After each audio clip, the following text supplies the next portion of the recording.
હાલો friends, આજે આપણે બનાવીશું જુવારના લોટમાંથી નાસ્તાની રેસીપી. તેના માટે મેં ઝીણો જવારનો લોટ આવે છે તે જ લીધો છે. લોટને આપણે એક વાસણમાં નાખી દઈશું. હવે તેમાં આપણે અડધો વાટકો ભરી અને રવો નાખી દઈશું. બંનેનું માપ આપણે સરખું લેવાનું છે. હવે તેમાં આપણે અડધો વાટકો ભરી અને ખાટી છાશ નાખી દઈશું.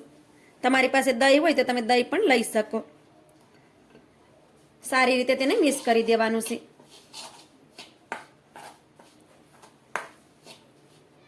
તેમાં આપણે 3 ચમચી ભરી અને પાણી નાખી દઈશું. અત્યારે આપણે વધારે પડતું પાણી તેમાં નથી નાખવાનું. હવે આપણે બધી વસ્તુને સારી રીતે મિક્સ કરી દઈશું. અત્યારે આપણે વધારે પાણી નાખી દઈશું તો બેટર આપણું ઢીલું થઈ જશે અને નાસ્તો છે તે સારો નહીં બને.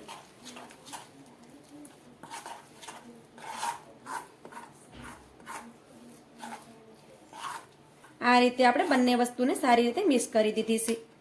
હવે તેની ઉપર આપણે ઢાંકણ ઢાંકી દઈશું. ઢાંકણ ઢાંકી બેટરને આપણે 10 મિનિટ માટે રહેવા દેશું, જેથી કરી રવો આપણો સારી રીતે ફૂલી જાય. બેટરને આપણે રેસ્ટ પર રાખી તેની પણ 10 મિનિટ થઈ ગઈ છે. 10 મિનિટ પછી બેટરને તમે જોઈ શકો છો કે રવો છે તે સારી રીતે ફૂલી ગયો છે. અત્યારે આપણે તેમાં પાણી એડ નથી કરવાનું. અત્યારે આપણે તેમાં દૂધીનું સીણ નાખવાનું છે. તો દૂધીને મેં આ રીતે ખમણીને લીધી છે, તો તેમાં નાખી દઈશું. એક નાનો ટુકડો દૂધી લઈ તેને મેં ખમણી લીધી હતી.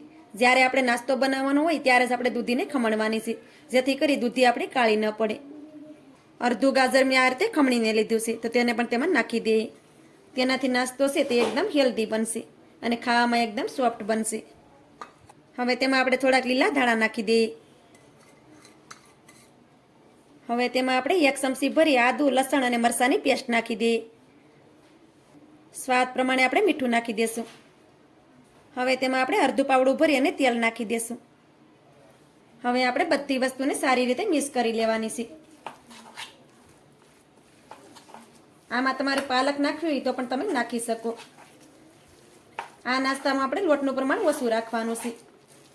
શાકભાજી છે તે આપણે વધારે નાખવાના છે. તેનાથી નાસ્તો છે તે આપણો હેલ્ધી બનશે. આપણે તેમાં દૂધી નાખી છે તો દૂધીમાંથી પણ પાણી થાય છે. તો અત્યારે આપણે તેમાં પાણી નથી નાખવાનું. તો આ બેટર છે તે આપણું એકદમ પરફેક્ટ છે.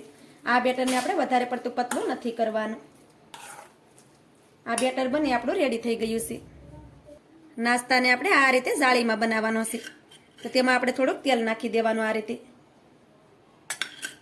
હાથેથી તેને ગ્રીસ કરી લેવાનું. તમારી પાસે કાણાવાળી ડીશ હોય તો પણ તમે લઈ શકો, પણ મારી પાસે આ રીતે ભાત્યું હતું તો મેં તેલ લીધું છે. આમાં નાસ્તો છે તે એકદમ ફૂલેલો અને ટેસ્ટી બનશે. પાણીને પણ આપણે પહેલાં જ ગરમ કરવા માટે રાખી દીધું છે. આ પ્રોસેસ આપણે પહેલાં કરી લેવાની. હવે આપણે ભાત્યાને થોડી વાર માટે સેટ પર રાખીએ.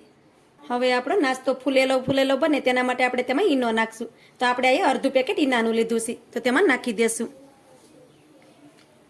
ઈનાને આપણે એક્ટિવેટ કરવા તેની ઉપર 1 ચમચી જેટલું પાણી નાખવાનું છે. હવે તેને સારી રીતે મિક્સ કરી દઈએ.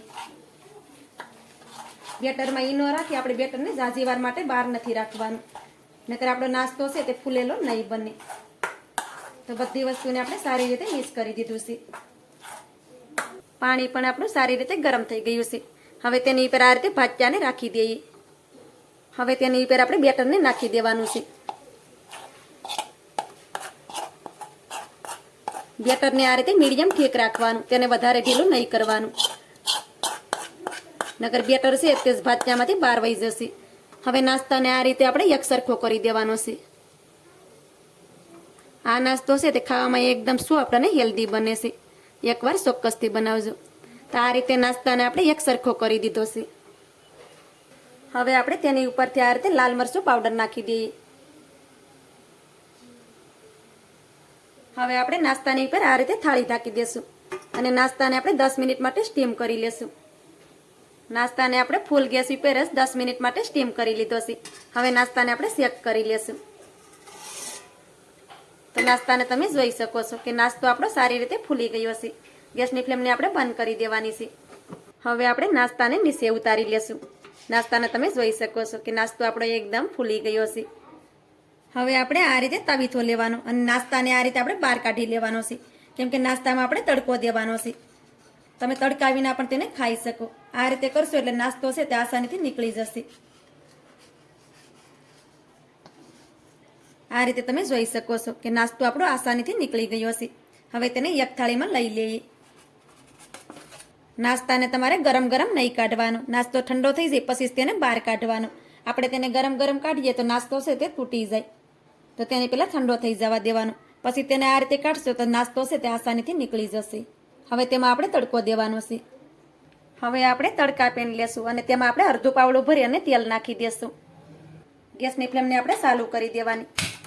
તેલને પહેલાં આપણે ગરમ કરી લેશું. તેલ સારી રીતે ગરમ થાય એટલે આપણે તેમાં અડધી ચમચી ભરી અને રાઈ નાખી દેશું.